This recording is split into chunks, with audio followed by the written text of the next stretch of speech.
Bom, pessoal, hoje nós vamos falar sobre hipercalemia, um assunto dentro do bloco de clínica médica do nosso curso. Basicamente, hoje nós vamos focar no conceito clínico de hipercalemia e no tratamento dessa patologia. Bom, o que é hipercalemia? Nada mais é do que o aumento do potássio plasmático. E conceituando claramente, né, o que seria a hipercalemia, seria basicamente o potássio maior ou igual a 5,5 mEq por litro. A partir desse valor, nós já temos que nos preocupar devido às consequências clínicas que podem acontecer. Dentre elas, eu cito aqui a principal sintomatologia é a alteração eletrocardiográfica, podendo predispor a arritmias malignas, bem como sintomas como astenia, cansaço, fadiga crônica, dores musculares intensas e até mesmo insuficiência respiratória aguda. Quando nós pensamos na hipercalemia, devemos sempre lembrar que ela é o 007 dos distúrbios hidroeletrolíticos. Lembrem-se bem do 007 por quê? Porque ela realmente tem licença para matar. Ela é um quadro clínico que normalmente, quando agudo, pode predispor, como eu disse, às arritmias malignas e levar a uma rápida insuficiência respiratória ou uma parada cardiorrespiratória.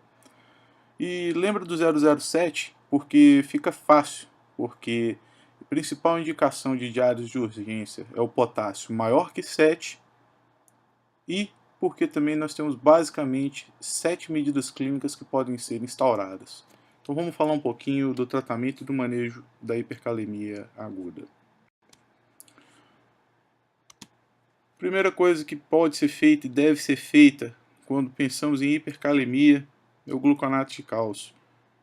Mas aí você vai me perguntar, professor, gluconato de cálcio, eu li que o gluconato de cálcio ele não atua reduzindo o potássio. Realmente ele não atua de maneira direta reduzindo o potássio plasmático. Ele vai entrar no nosso pilar de tratamento justamente como um estabilizador da membrana plasmática, fazendo com que a gente estabilize essa membrana e não tenhamos nenhum tipo de arritmia maligna. Certo? Então ele realmente não interfere no nível plasmático de potássio. Ele é apenas um estabilizador de membrana. Segunda coisa que deve ser lembrada são os beta-agonistas, fenoterol, de nome comercial, Berotec. Os beta-agonistas são fundamentais porque podem ser feitos à beira-leito rapidamente, só você pegar, preparar uma inalação com Berotec, um pouquinho de soro fisiológico e dar para o paciente. Você não precisa nem de um acesso venoso para poder fazer, né? Então, lembrar do beta-agonista. O beta-agonista é muito importante no tratamento e no manejo da hipercalemia aguda. Terceira coisa que tem que ser lembrada é a furosemida, né? Um diurético importante que vai espolhar potássio. Lembrar que a furosemida ela não deve ser feita nos pacientes, por exemplo, que são renais crônicos ou que estão anúricos, porque ela não vai fazer efeito. Né? A furosemida é importante no manejo da hipercalemia, mas lembrar bem, ela só vai funcionar naqueles pacientes que têm diurese. Se o paciente não tiver diurese, não tem por que fazer. Quarta coisa que é importante é a insulina com a glicose, né? A glicoinsulinoterapia, ou em alguns locais do país também conhecida como solução polarizante. A solução polarizante, ela também é importante porque ela vai pegar o potássio que está na corrente sanguínea e jogar para dentro da célula. O que é importante para a gente lembrar disso aí? Na glicoinsulinoterapia, a única coisa que nós temos que lembrar na hora de formular a solução é que para cada 5 a 10 gramas de glicose, nós temos que ter uma unidade de insulina regular. Não pode ser insulina NPH, viu? Tem que ser insulina regular. Quinta coisa que pode ser feita é o bicarbonato de sódio, que vai atuar lá no nível renal dos pacientes, na bomba hidrogênio e potássio, jogando hidrogênio para dentro e jogando potássio para fora. Ele está basicamente indicado naqueles pacientes que já chegam com alteração tipo acidose metabólica. Beleza? A sexta coisa que pode ser feita é instaurar as resinas de troca, que é o polistireno sulfonato de cálcio, de nome comercial Sorcal. E a sétima medida, e talvez a mais importante, hemodiálise. Vamos explicar cada uma delas então mais detalhadamente? Como é que a gente faz o gluconato de cálcio? Formulação ideal, uma ampola mais 100 ml de soro fisiológico 0,9%, correr e ver em cerca de 10 a 15 minutos para poder estabilizar a membrana plasmática. Lembra que ela não altera o potássio. Professor, posso repetir essa solução? Pode sim. Avaliar em cerca de 30 minutos, se o paciente ainda estiver apresentando alteração eletrocardiográfica, pode repetir essa solução.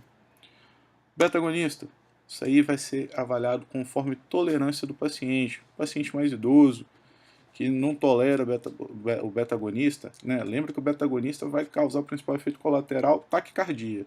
Então, tem que individualizar a dose, né? Nós vamos pesar caso a caso. O paciente mais jovem pode fazer uma dose um pouco maior. O paciente mais idoso, lembra que o efeito colateral de taquicardia pode ser bastante deletério nesse grupo de pacientes. Furosemida você pode fazer de 1 a 2 ampolas até de 4 a 4 horas. Lembra que tem que ter débito urinário, gente. Se não tiver débito urinário, não tem por que fazer. Solução polarizante, aquela dica que eu falei para vocês, cada 5 a 10 gramas de glicose, 1 unidade de insulina regular.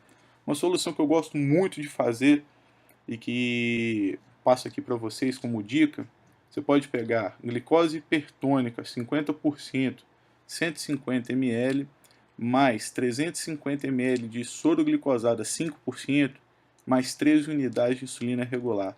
Por quê? Porque se você for dividir, a proporção dá em torno de 7,15 gramas de glicose para cada 1 unidade de insulina. Está ali mais ou menos o meio termo entre 5 e 10, beleza?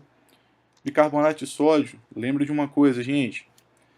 A gente só faz bicarbonato de sódio livre, sem diluir nas paradas cardiorrespiratórias. Nosso paciente não está em PCR, certo? Então, temos que respeitar que para cada 1 ml de bicarbonato, a gente tem que fazer de 2 a 4 ml de ABD.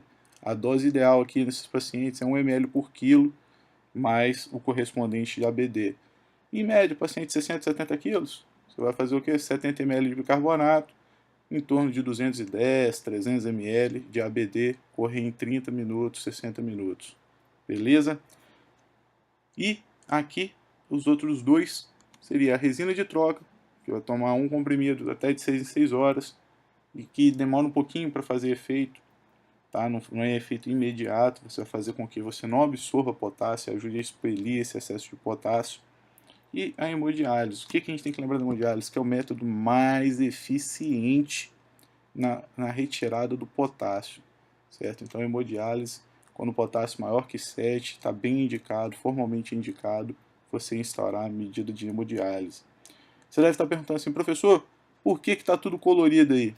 Está colorido, gente, para poder mais uma vez lembrar e reforçar para vocês, porque isso aqui é pegadinha comum em prova e é importante a gente saber. O que está em laranja aí, o gluconato de cálcio, lembra que ele não altera o nível de potássio, ele não interfere, ele não muda em nada, ele só estabiliza a membrana. O que está em amarelo vai pegar e vai jogar esse potássio que está no meio extracelular para o meio intracelular. Então, beta-agonista, a solução polarizante, ela pega e joga esse potássio que está fora da célula para dentro da célula. Ela não expele potássio.